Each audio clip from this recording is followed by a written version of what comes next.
Lenovo announces this week a second laptop with Windows 10 with ARM engine, and this time it is a Yoga.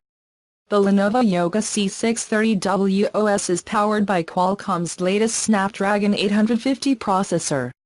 It is the first Windows laptop we have seen with the Snapdragon 850, and it is a chip that Qualcomm designed specifically for Windows 10 PCs always connected.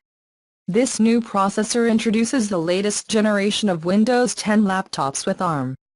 The previous device with Lenovo's ARM was a portable hybrid/removable 2-inch-1 tablet, but the new Yoga C630 is more like a traditional laptop that also becomes a tablet in the traditional style of Yoga. Because it is more like a clamshell laptop, it also gets a polished aluminum design and the build quality you would expect from a laptop.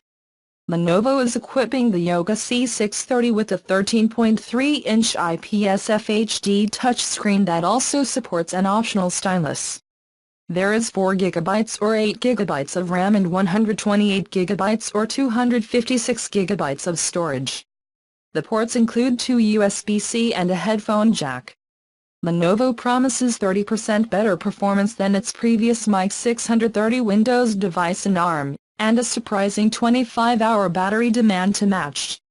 While the battery life seems impressive, it is the performance that will matter in a device like this, and we will need to test this latest range of notebooks with ARM technology to see if the compatibility and performance of the application have improved.